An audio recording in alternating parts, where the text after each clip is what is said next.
Another type of problem we're going to encounter in algebra is when we have two variables or two letters in an equation and we're told the value of one of them. Before, we had problems that looked like this. We had one letter, D, and it may have been spread out among both sides, but there was only one letter, just D. So now we're going to look at problems that are slightly different. Something like this, where we have a G and an H. Now, I'd like to just kind of keep a box over this right-hand side here just for a minute. This is our equation. They're saying 6 times some letter G plus 4 times some letter H is going to equal 34. Now that is, as it stands, we don't have enough information to figure out what G and H are. So behind this box, after the comma here, there's some information that they've given us. They've told us that H is equal to 4. Oh, okay, so now let's go back into this, and just like we did before when we checked our answer and we substituted H equals 4, let's say, in the place of H, we're going to do that exact same step. So we can't do anything with the G right now, because we don't know anything about G. But we know something about H. We know it's equal to 4. And so we can substitute it in the place of H. Now that we've used this information here, just kind of ignore it. It's gone. We've substituted in H equals 4, so that's done. We're done that piece. So we don't have to rewrite it every step or anything like that. So now we'll simplify. 6G plus 4 times 4 is 16, and that's equal to 34. Now our goal in this problem from here on out is to find G. We want to get G by itself. He's our unknown. So to do that, we're going to, just like before, we're going to say, okay, well, we want to get G by itself, so we'll do the opposite of adding 16. We're going to subtract 16, right? So we'll say 6G plus 16 minus 16 equals 34 minus 16. Right, and again, just like before, plus 16 minus 16 goes away. So on the left-hand side, all we're left with is 6G. And on the right-hand side, we get 18. I'm just going to have to go up here now. I'll rewrite that. 6G equals 18. Now to get G by itself, right now it's G times 6. So we're going to do the opposite of timesing by 6. We're going to divide by 6. Okay, on the left side, they cancel out, or if you like, they go to 1G. And 18 divided by 6 on the right is 3. So G equals 3.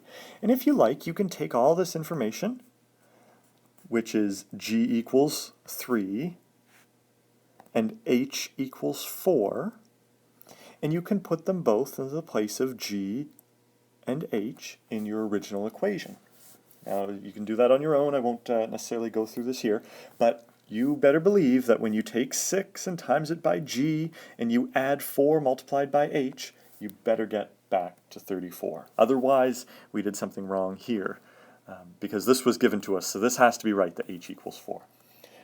But you can indeed check your work just like we did before. Now, adjust your eyes for a moment on this problem. Sometimes you're going to get more letters in a problem. You won't just necessarily get 2 letters like we saw before. In this case, we have 3 different letters appearing, and I'm just going to cover this piece of information right here. This is our equation. 5 times W minus 5 times X plus 6 times Y is going to equal 2 times W minus 20. That's our equation. That's all the information that the equation's telling us.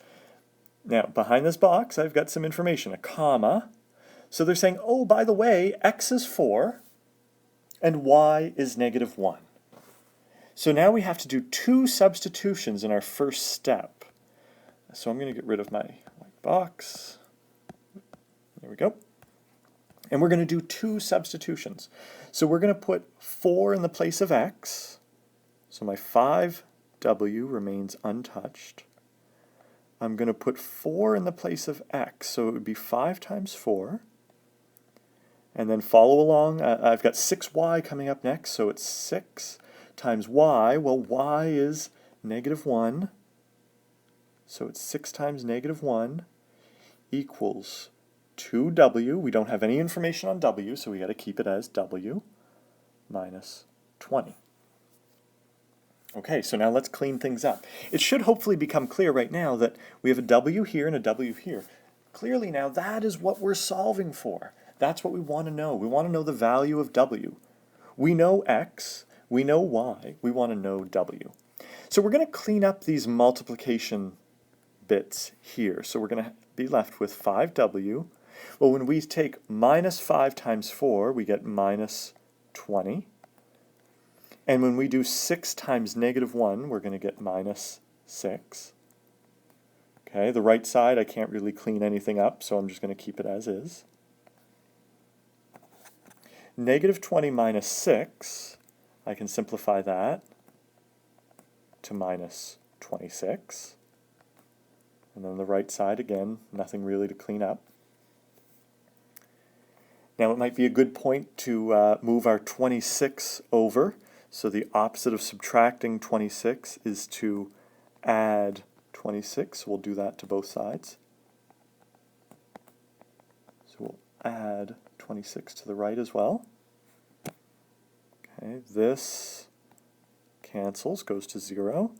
So we just get 5w equals 2w.